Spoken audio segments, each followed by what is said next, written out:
Bien, buenos días, amados hermanos, amados de nuestro Padre Eterno y del Señor Jesucristo y su Santo Espíritu. Buenos días, estamos acá con el Instituto Bíblico Radial, nuevamente, continuando con el tema que nos tiene ya pendientes. Esta semana terminamos Historia de la Iglesia. Y el próximo lunes estaremos iniciando Teología 2.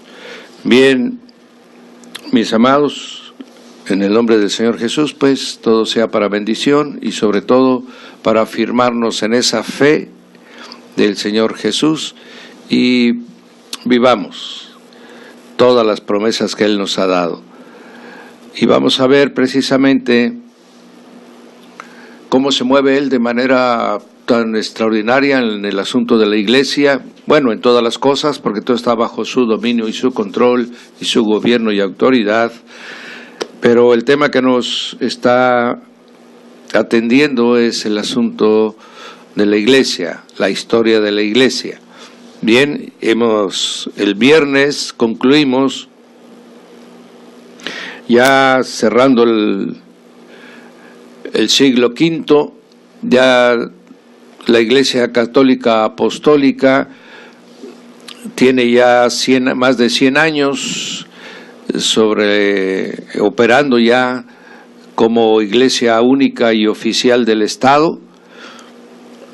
Todo el Imperio Romano se tiene que volver católico por decreto y de esta manera pues abundó, creció de una manera extraordinaria de ser cerca de 1,5 millones a 2 millones de cristianos, que es lo que eran antes. Ahora son cerca de 20 millones de católicos apostólicos. Y esto obviamente fue una explosión que trajo muchísimos problemas.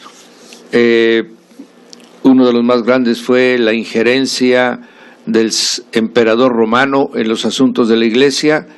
Él empezó a tomar como pontífice Maximus, empezó a tomar decisiones, empezó a tomar control de la iglesia, empezó a reunir como si fuera un senado religioso a los obispos y los llamó concilios, acostumbrado él también a imponer su voluntad en el senado romano, pues también impuso su voluntad en los concilios de obispos. Y esto fue degradando la sólida fe que se tenía, ya que él empezó a interpretar conforme a los intereses del imperio. Esa era su obligación, para eso él había sido nombrado el emperador romano. El problema fue para los obispos que se le fueron sometiendo, y mi hermano, hay que entender una cosa muy importante. La mayoría de los obispos en las ciudades más importantes, no eran verdaderamente cristianos que habían venido de la persecución, que habían venido de la lucha contra las huestes romanas, sino que fueron ya familias de linaje, familias del emperador, parientes, conocidos, quienes empezaron a acomodarse en esas posiciones de mando como obispos, y por lo tanto lo único que hicieron fue continuar lo que hacían antes como parte de la nobleza romana. Depender del emperador no les costó mucho, y los verdaderos cristianos se fueron apartando de esa manera de relacionarse con el emperador, porque la influencia de realmente iba en otro sentido. Así fue que ahora, claro, hubieron personajes verdaderamente convencidos de su función y hicieron su trabajo como bien creían hacerlo, ¿verdad? Tuvimos a Atanasio, tuvimos a Ambrosio, a Jerónimo, Agustín de Hipanoma. Todos ellos, mi hermano, venían algunos de la vida pagana, se convirtieron gracias al poder de la palabra, y realizaron sus actividades como bien podían ser guiados. Sin embargo, el problema más grande que se le está presentando a la Iglesia en el siglo V es que se está apartando de la dirección del Espíritu Santo.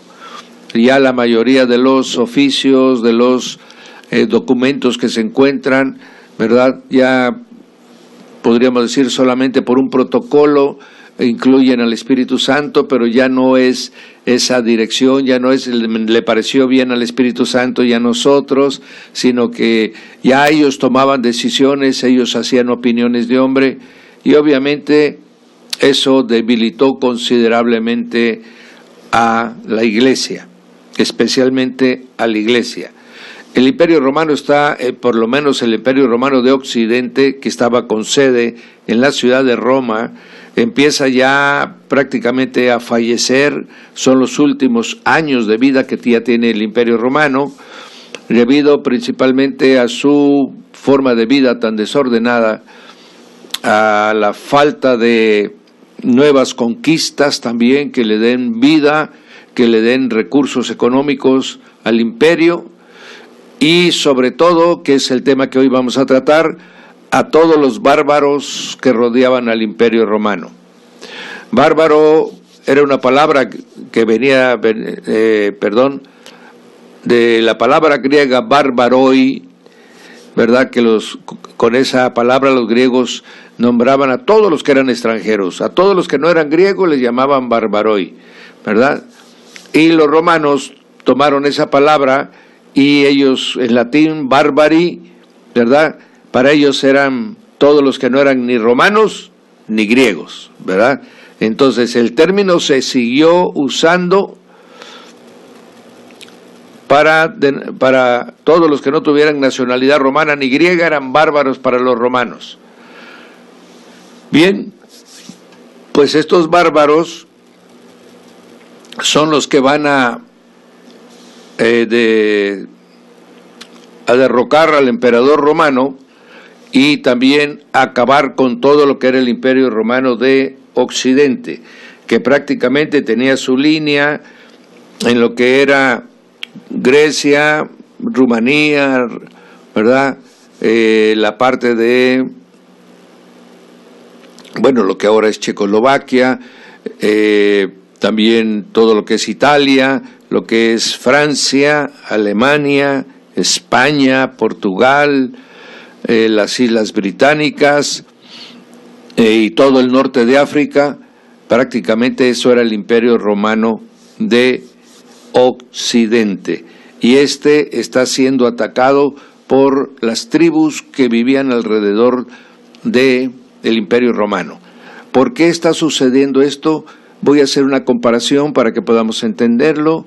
Mi hermano, es lo que sucede como Estados Unidos. Hagan de cuenta que el Imperio Romano es Estados Unidos, y todas las gentes de prácticamente todo el mundo, ¿verdad?, pero quieren llegar a Estados Unidos. ¿Por qué? Porque Estados Unidos es un lugar donde hay abundancia de bienes materiales, oportunidad de trabajo, oportunidad de prosperidad, diversión, entretenimiento, artes, universidades, ¿verdad?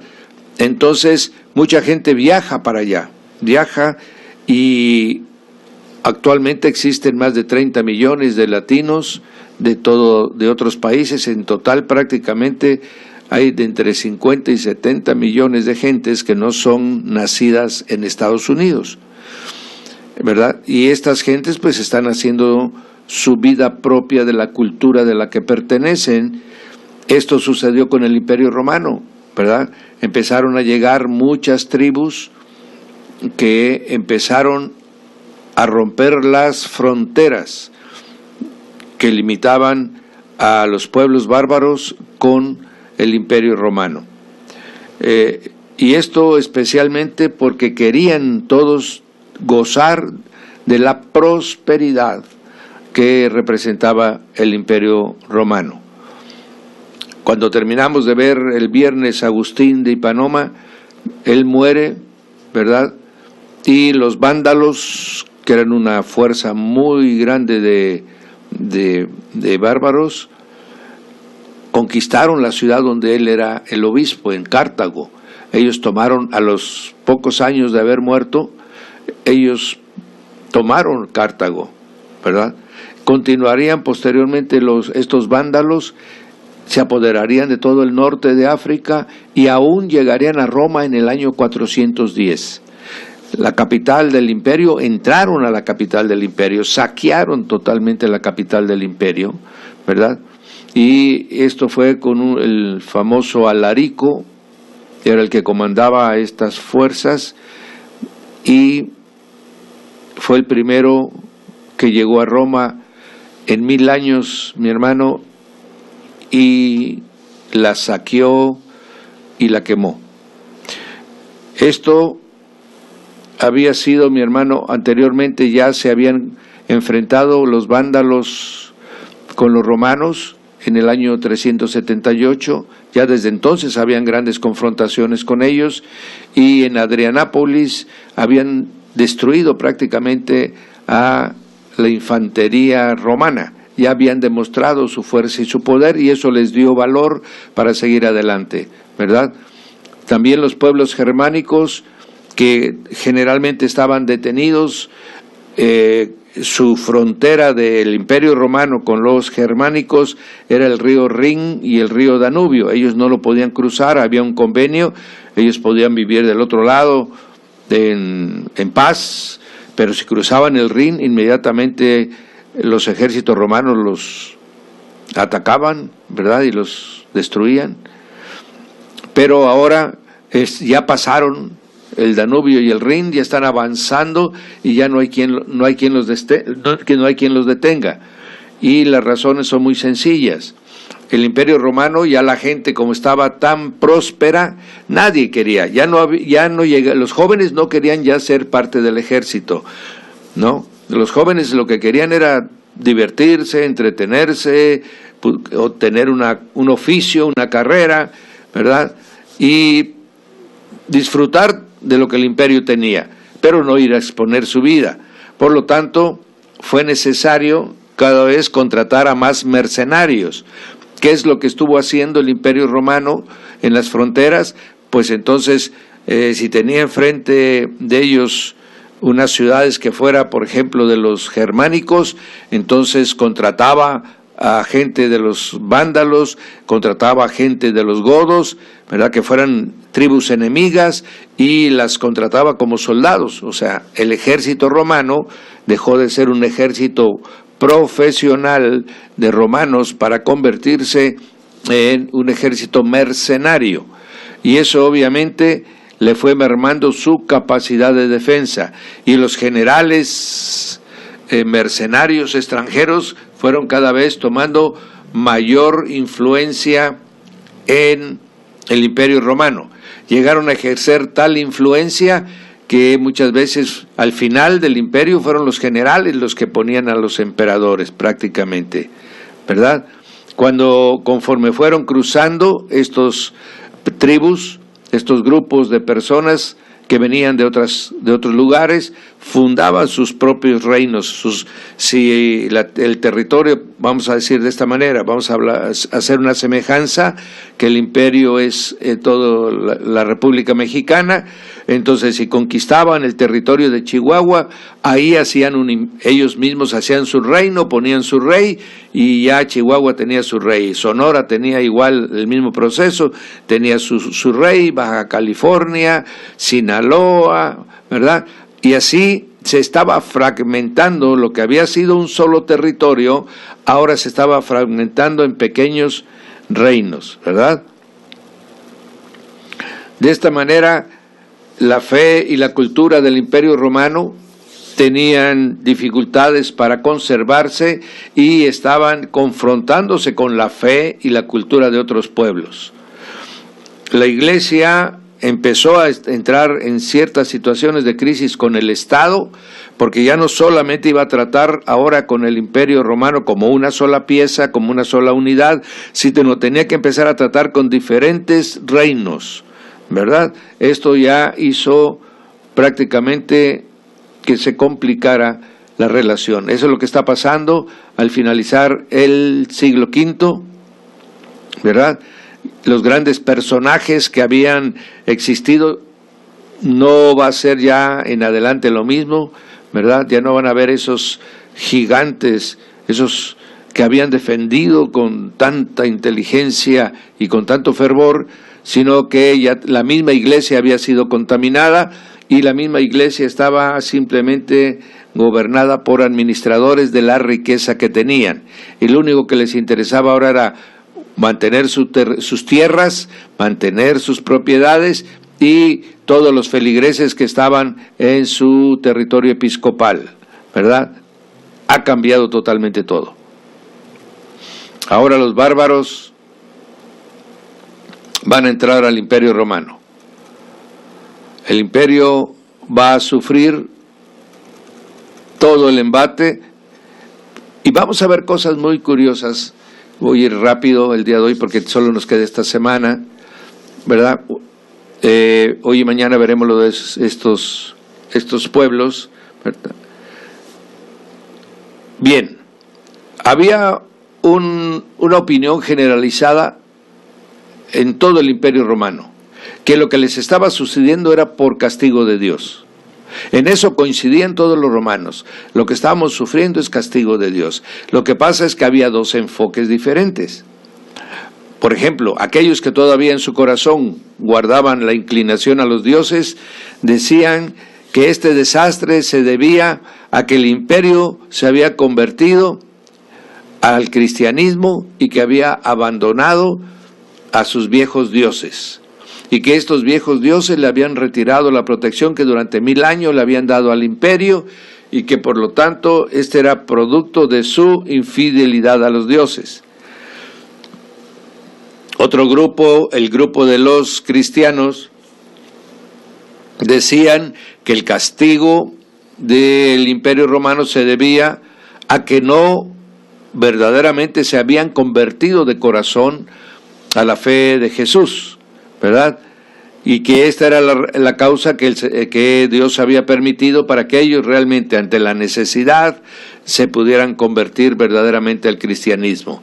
Era el enfoque de cada uno de ellos. Obviamente sabemos que el segundo era lo correcto, ¿verdad? El Señor estaba permitiendo que pasaran una tribulación para que se afirmaran en la fe los que habían sido convertidos a católicos apostólicos por decreto, verdaderamente abrazaran una fe, ¿verdad? Aunque sabemos que ya para esas épocas la fe ha sido distorsionada, como lo veremos adelante, el día jueves, ¿verdad? Pero ahora está pasando el imperio muchas cosas tremendas. El desequilibrio económico y social que había entre los romanos y los bárbaros era verdaderamente abismal. Los bárbaros vivían hasta en tiendas de campaña que se iban moviendo conforme la tierra donde estaban se acababan los alimentos, se movían a otro lado, ¿verdad? O bien establecían pequeñas ciudades y ahí vivían en casas de madera, aprovechaban los bosques, construían sus casas de madera, mientras que Roma, mi hermano, vivía en casas de piedra, palacios de mármol, templos majestuosos. O sea, verdaderamente es como una ciudad de Chiapas, mi hermano, de cualquier parte de nuestro territorio, sencilla, contra los rascacielos de la ciudad de Nueva York. Más o menos así era la diferencia también en ese tiempo, y los bárbaros querían vivir mejor, querían vivir bien y pensaban que siendo parte del Imperio Romano lo iban a lograr. El problema era que el Imperio Romano exigía sometimiento total y obviamente allí venía la contraposición. Estos pueblos querían tener un margen de libertad, ¿verdad? Querían gozar de los beneficios del imperio, pero no someterse totalmente al imperio. Este desequilibrio haría pues que los bárbaros fueran caminando hacia el Imperio Romano. El Imperio Romano, conforme fue llegando estos pueblos, fue haciendo convenios y acuerdos con ellos, en las que le daban una porción de tierra en el imperio. Ellos juraban lealtad al imperio y entonces mutuamente salían beneficiados. Estos pueblos en las fronteras ocupaban un territorio romano, les llamaban federados, ¿verdad? Estos pueblos federados estaban en la orilla de la frontera con los pueblos bárbaros más guerreros y servían como una barrera humana para que no invadieran el imperio romano. Después, lo que habíamos comentado, los bárbaros empezaron a tomar posesiones, inclusive los fueron contratando ya como soldados romanos, y la inclusión de estos pueblos bárbaros al ejército después sería verdaderamente mortal para Roma. Llegó inclusive, mi hermano, por la fiereza de esta gente, la lealtad también cuando la entregaban, la escolta o la guardia imperial prácticamente era de puros bárbaros. Las posesiones más cercanas al emperador todavía lo guardaban generales romanos, pero la mayor parte de la guardia imperial era de bárbaros. O sea, se llegó a tener tanta confianza, ¿verdad? Más confianza aún que su ejército propio de conciudadanos, y esto les dio mucho poder.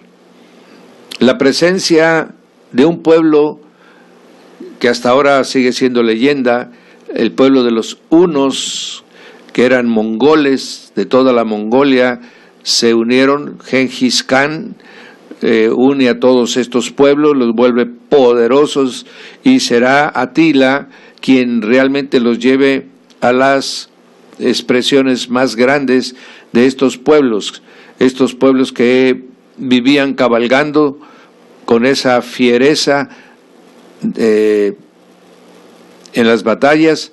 Empezó a conquistar pueblos, entonces los pueblos que fueron conquistados se fueron moviendo, y se fueron moviendo a Europa, y estos a su vez, los bárbaros que fueron desplazados de sus tierras, empezaron a invadir el territorio romano, para poder tener un lugar donde establecerse con sus familias. Y así tenemos ahora la presencia de los ostrogodos, de los visigodos, de los godos y de los vándalos, ¿verdad? Estos son prácticamente cuatro grupos cuyo origen son, en general se les conoce como los godos, ¿verdad? Pero son cuatro grupos diferentes de cuatro naciones diferentes. Su origen no era el mismo, sino se les llama nada más de esa forma genérica para conocerlos, pero ellos vivían en Alemania unos, otros vivían en la parte norte de Europa, ¿verdad? Norte oriental de Europa, otros vivían en España, otros estaban en la zona colindantes con España, ¿verdad? Todos estos salen precisamente por la presión de los hunos, salen del Mar Negro, ¿verdad? Donde ellos estaban. Los hunos destruyen todo su imperio y se empiezan a mover. Y es ahí donde Atanarico, ¿verdad?, se empieza a mover hacia los montes Cárpatos, que son los que dividen Asia de Europa, y empieza a presionar, ¿verdad?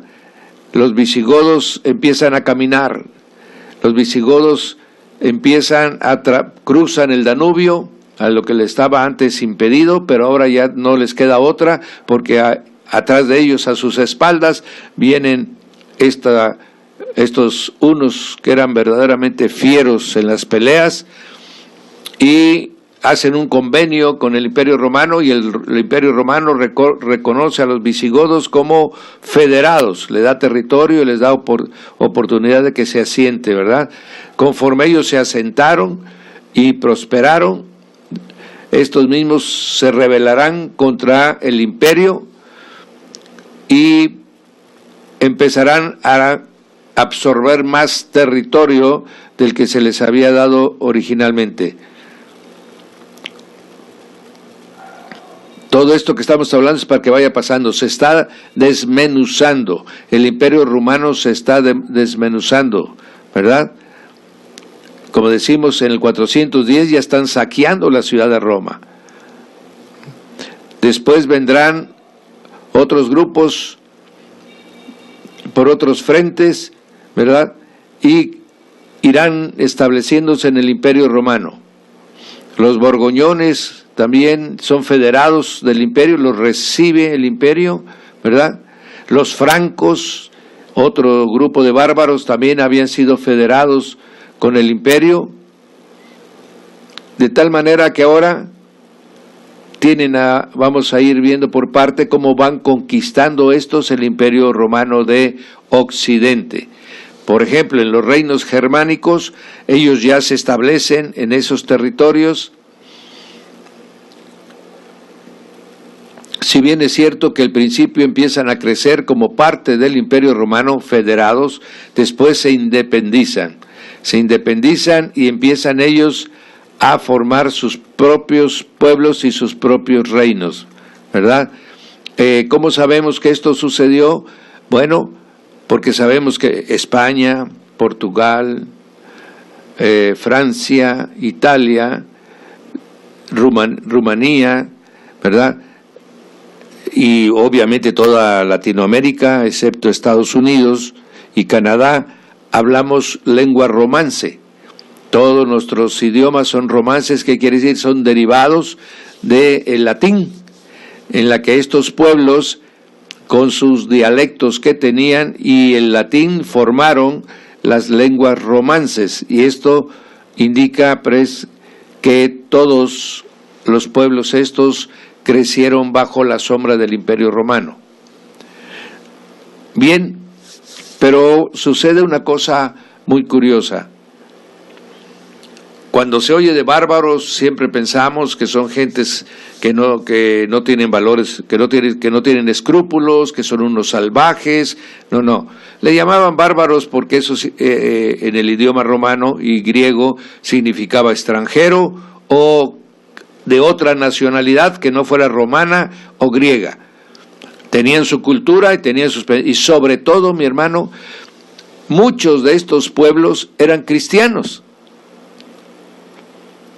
Solamente que quienes los habían evangelizado no habían sido los católicos apostólicos, sino que los habían evangelizado obispos arrianos.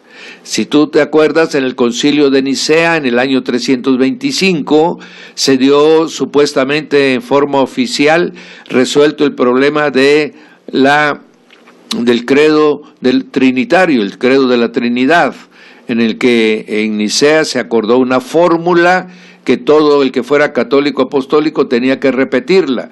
Los arrianos no estuvieron de acuerdo en una parte de esa declaración y se apartaron del catolicismo apostólico y ahora ellos eran arrianos, eran cristianos arrianos y los otros eran cristianos católicos apostólicos. Bien. Y estos arrianos era gente que sí se dedicaba a las misiones, era gente que tenía un fervor verdaderamente por la evangelización y ellos se encargaron de evangelizar a la mayor parte de todos los pueblos bárbaros, de tal manera que cuando iban conquistando territorios, no solamente se iban apartando del Imperio Romano, sino de la fe del Imperio Romano.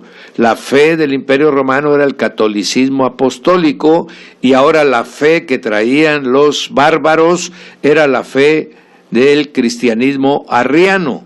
Entonces, en todos los territorios, si bien es cierto que se toleraron ambas partes, pero con el tiempo tenía que llegar el momento de la confrontación de la fe, ¿verdad? Ellos tenían monjes muy reconocidos que inclusive llegaron también a formar idiomas, ¿verdad? Como fue todo el territorio de la Bohemia, ¿verdad? Ellos hicieron un lenguaje muy especial con esos pueblos para poderlos evangelizar, de tal manera que poco se habla de esto, mi hermano, pero del camino a Cristo de todos los pueblos bárbaros fue hecho por obispos arrianos. Después capitalizarían y heredaría el catolicismo apostólico ese trabajo hecho por los arrianos, ¿verdad? Pero entonces de tal manera que no fue difícil que los pueblos convivieran porque tenían la misma fe. Y de esta manera la fe de los bárbaros era la fe que los monjes arrianos le habían enseñado.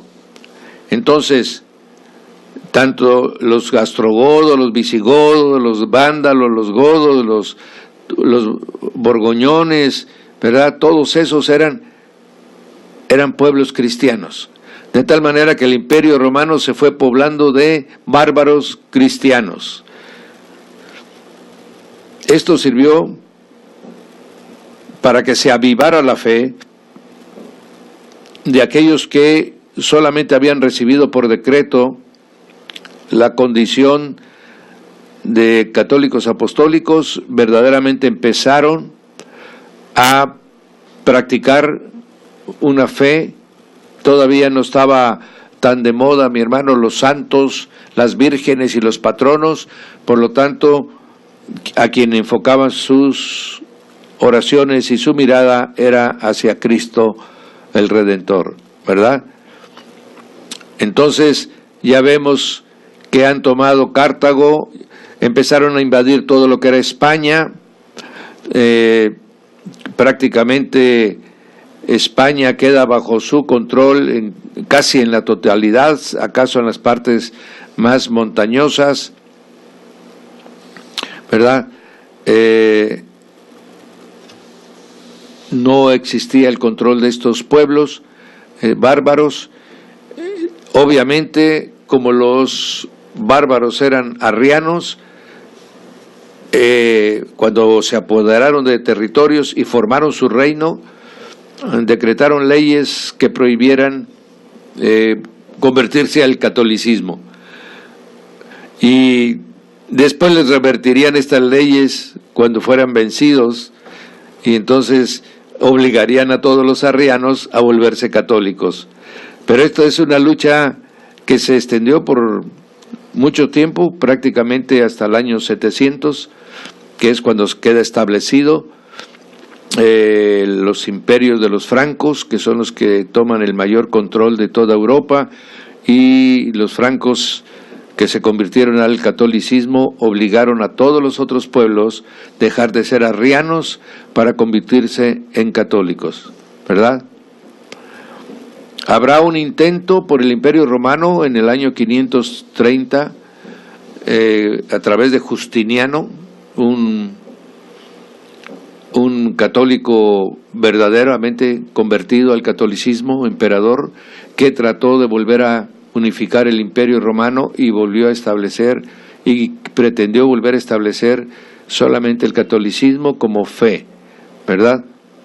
De esta manera tenemos uno de los más significativos, el reino visigodo, ¿verdad? Los vándalos se fueron al norte de África, los visigodos se quedaron en toda España, los francos se quedaron en la zona que se llama Francia, pero se llama Francia porque ellos le ponen el nombre de Franco, Francia, ¿verdad? Alemania son los bárbaros germánicos, esos son paganos, ¿verdad? Pero echan afuera todo lo que es romano y se apoderan de todo lo que es Alemania.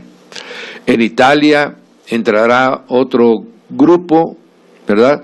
Pero el de España fue muy particular porque la conversión de arrianos a católicos se debe a la obra de sanidad que realiza un monje católico que ora por el hijo del rey y éste sana, y obviamente él entiende que ahí en ese lugar está el poder de Dios y hay una conversión definitiva al catolicismo, y esto fue alrededor del año 550, ¿verdad? Y se debe, mi hermano, nada menos que a San Martín de Tours. Ya no vivía, por supuesto, ya si usted recuerda cuando hablábamos de lo que era el movimiento monástico, ¿verdad? Martín de Tours. Entonces, pero él participa y a través de un milagro que le hacen a un familiar del rey Cararico, se convierten, y este Martín, el monje, lo hacen arzobispo de Braga, y ahí se establece en forma definitiva el catolicismo desde el año 560 más o menos. El catolicismo se establece en España y se convertirá en uno de los campeones del catolicismo hasta la fecha, ¿verdad? Prácticamente España tiene 1500 años de ser católico. Entonces, ahí entendemos. Y ellos fueron los que conquistaron toda Latinoamérica, mi hermano. Así que esa es la razón por la cual nuestros pueblos profesan la ley católica, y que por la gracia del Señor Jesús está llegando la luz del Evangelio y ahora se están convirtiendo en cristianos. Bien, con el deseo de que todos lleguen a ser hijos de Dios. Bien, de esta manera los visigodos expulsaron a los vándalos se establecen, y es como Leovigildo, el rey, quien se establece definitivamente en la ciudad de Toledo, y ahí logra él establecer su dominio sobre todo este territorio, ¿verdad?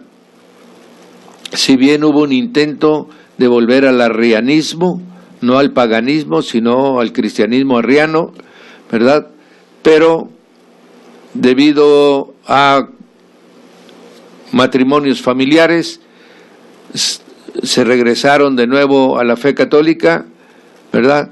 Y fue precisamente, se recuerda históricamente, al rey Recaredo, quien prácticamente establece de una manera definitiva en el año 589, ¿verdad?, declarando él, el rey, su fe católica y la de todo su reino, al obispo Leandro de Sevilla, ¿verdad?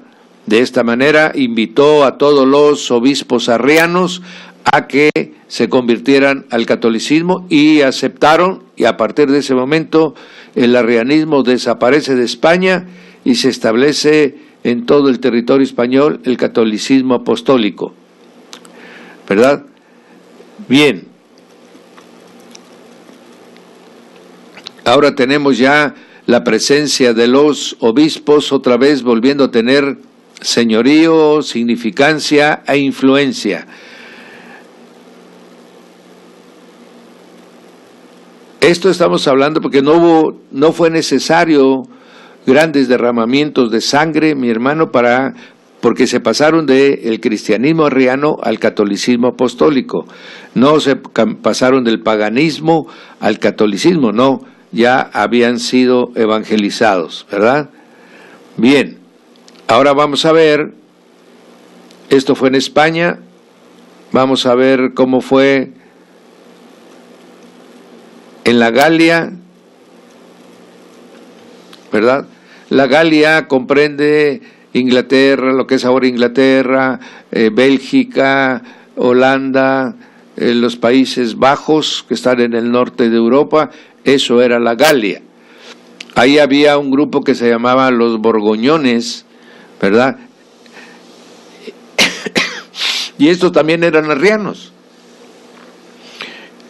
Compartían toda la Galia con los francos eran paganos, pero los borgoñones eran arrianos, ¿verdad? Y convivieron de una manera, durante muy buen tiempo, convivieron en paz. Pero pues posteriormente los francos fueron creciendo en número, en organización y obviamente en fuerza militar, hasta que en el año 534 los francos conquistan toda la Galia y los borgoñones son sometidos. Sin embargo, Dios es poderoso, mi hermano. Los vencidos empiezan a evangelizar a los paganos.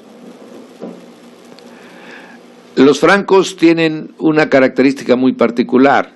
ellos no quedaron como los españoles bajo un solo rey, sino que se hicieron varios reinos, lo que después se convertirían en los ducados, ¿verdad?, en los territorios de los condes, pero aquí se separan en un sinnúmero de pequeños territorios con su gobernante, ¿verdad? Hasta que aparece Clodoveo, un personaje muy influyente en esa zona, y empieza a los empieza a aglutinar. Se casa Clodoveo con la princesa Clotilde, que era borgoñona, y entonces empieza Clodoveo a ser influenciado, ¿verdad?,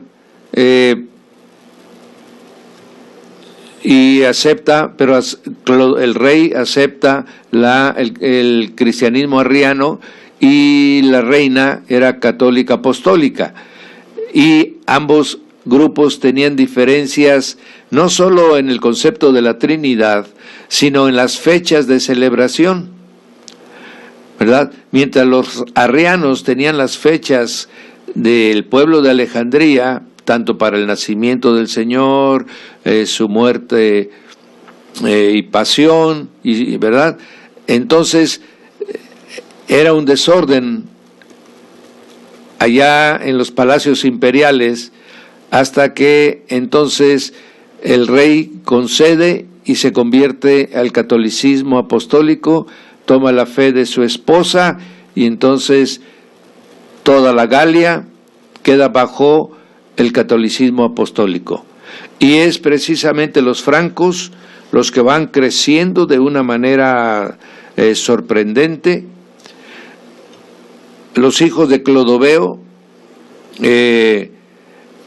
va pasando un fenómeno muy curioso, y voy explicando todo esto para que podamos entender lo que ahora es, mi hermano, el catolicismo, porque de ahí dependemos, de ahí nosotros de alguna manera hemos provenido, y todo el occidente ha provenido, ¿verdad?, excepto Estados Unidos y Canadá.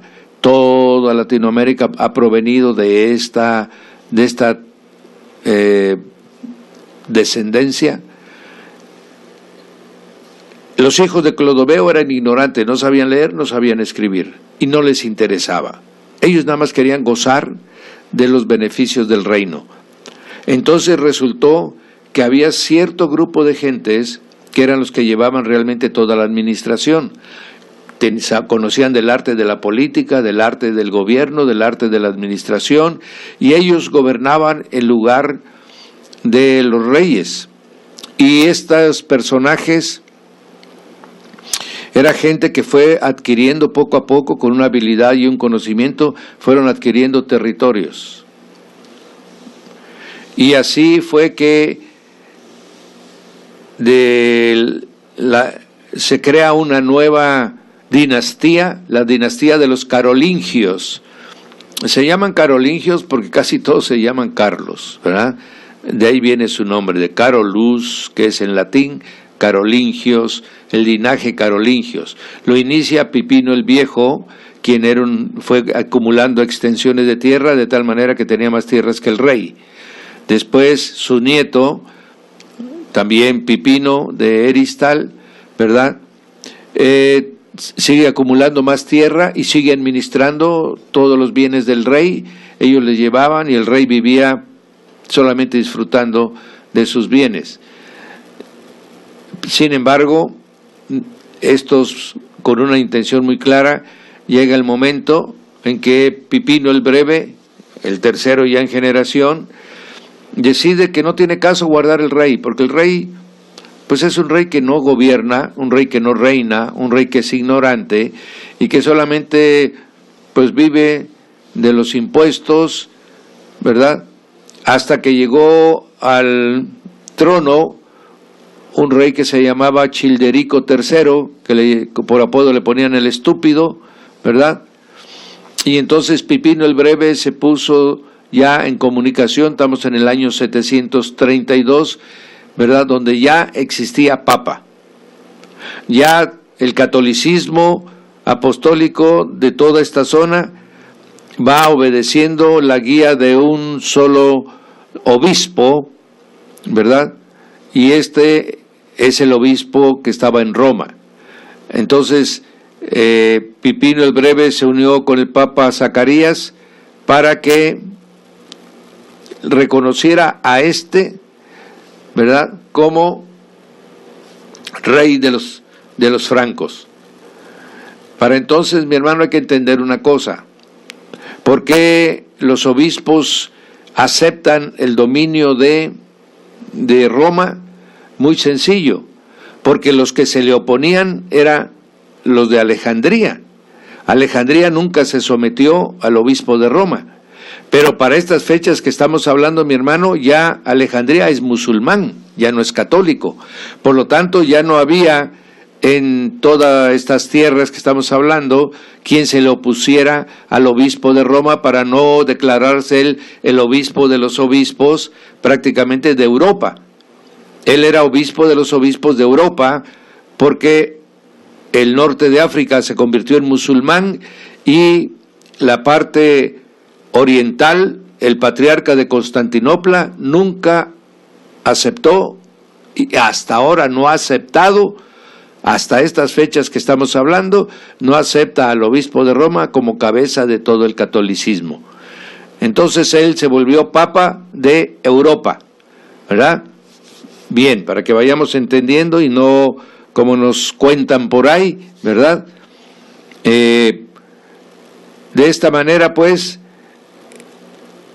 las Galias se convertirán poco después, mi hermano, en el soporte para que el papado persista. Se vuelve a hacer la fusión de iglesia con Estado. Así había nacido el catolicismo y así necesitaba y necesita todavía el catolicismo de los gobiernos seculares. ¿Por qué? Porque el catolicismo, especialmente el gobierno del Papa, no tiene un ejército que lo defienda. Entonces necesita aliarse con los gobiernos seculares y que los gobiernos seculares lo defiendan a él, ¿verdad? Que lo sostengan en la posición que tiene, y entonces se hace ahí un maridaje un poco raro en la que el catolicismo le controla a todos los feligreses para que no se rebelen contra el gobierno controla para que ninguna otra fe derrote al catolicismo, y de esa manera se hizo desde el principio, y ese es el sistema con el que ha operado. Ha sido siempre una religión de Estado. Claro, ahora sí, ya es un gobierno mundial, ¿verdad?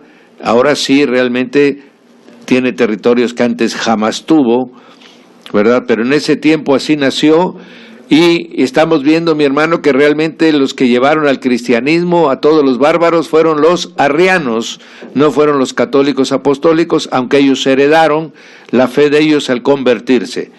Así fue también en las Islas Británicas, ¿verdad? Donde muchos personajes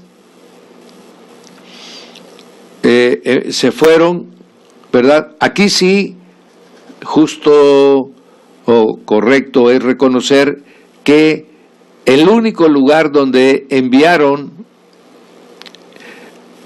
el Papa católico a evangelizar fue precisamente a las Islas Británicas.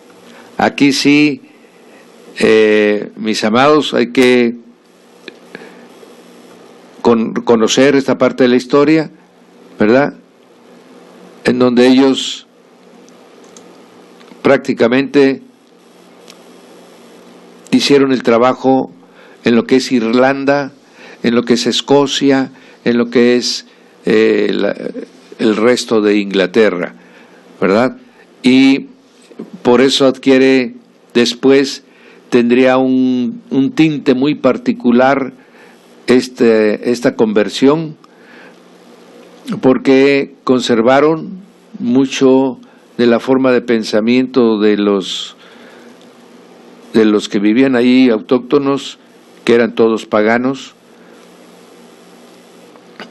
y llegaron a ser verdaderamente una hermosa iglesia. gente que después, mis amados, serían símbolo de lo que es el verdadero cristianismo.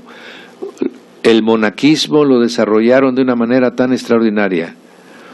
Sobre todo resalta el nombre de Patricio, ¿verdad?, quien fundó en Irlanda un monasterio que se dedicaban a concentrar toda la cultura, todos los escritos. Se dedicaron ellos, mi hermano, a guardar todos los fundamentos de la fe, y se dedicaban a hacer unas Biblias, las más hermosas del mundo, son producto de los monasterios irlandeses.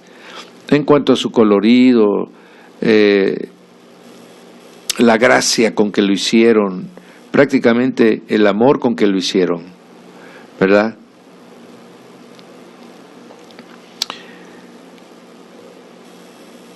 Verdaderamente hay mucho, al principio cuando todos los pueblos se convirtieron, verdaderamente lo hicieron con una fe hermosa, mi hermano, que se entregaron a la fe de Cristo.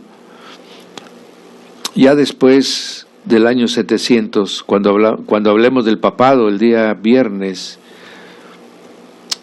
fue que se corrompió tantas cosas. Pero los que se convertían a la fe verdaderamente lo hacían de una manera tan genuina, tan legítima, que dejaban todo, mis amados, todo, y iban a entregar su vida a los monasterios.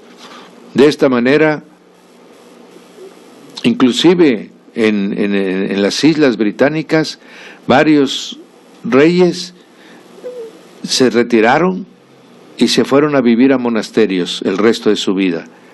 Siendo reyes, dejaron su reinado a sus hijos y se fueron a vivir a monasterios. Esto habla de la fe de estos paganos que cuando se volvieron católicos apostólicos lo hicieron con toda su fe. Todavía actualmente, mi hermano, así como España es uno de los grandes bastiones, ¿verdad?, del catolicismo, lo es Irlanda, ¿verdad? Irlanda es uno de los países que guardan el catolicismo de una manera verdaderamente a pie juntillas. Claro, ya con la perversión actual de lo que esta religión significa, ¿verdad? Pero es significativo. Ahora ya tenemos pues el conocimiento cómo los franceses, los francos, se vuelven un reinado que ya va creciendo, cómo se convierten del paganismo al cristianismo arriano y después al catolicismo apostólico, como los españoles por los visigodos son también conquistados y son primeros arrianos cristianos y luego católicos apostólicos. O sea, pasan, pero ya traían ellos la fe, ya nada más será ajustar las diferencias que había entre los arrianos y los católicos, y obviamente por eso las transiciones no fueron tan difíciles. Dejaremos para el día de mañana los bárbaros en Italia. ¿Por qué? Porque en Italia era el territorio del Papa. Y obviamente, pues ahí adquieren un tinte muy particular. Entonces el día de mañana, mis amados, continuaremos ¿por qué es importante lo que estamos hablando?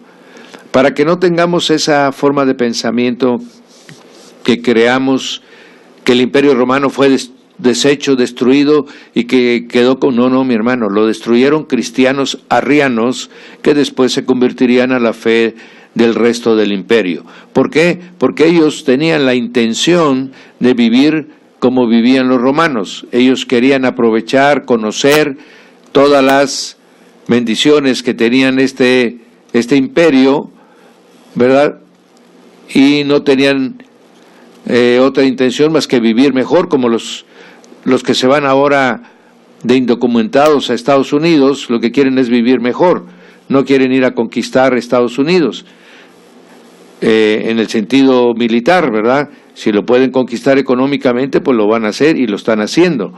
Si lo pueden conquistar políticamente, lo van a hacer, como lo están haciendo, ¿verdad? Muchos alcaldes en Estados Unidos, pues ya son de origen latino. Pero eso es un proceso natural en la evolución de las sociedades. Entonces, estamos conociendo, ¿por qué? Porque estamos dando el antecedente para llegar a la historia del papado y de esta manera podamos entender con toda claridad qué cosa es cristianismo y qué es catolicismo apostólico romano. Bien, el día de mañana estaremos con ustedes. Hemos concluido hoy para la gracia, para la gloria de nuestro Señor Jesucristo. Se despide de ustedes el pastor Raúl Peña, de Casa Oración Puerta del Cielo, al servicio de Instituto Bíblico Radial 97.3, Manantial de Vida Radio. Benditos sean.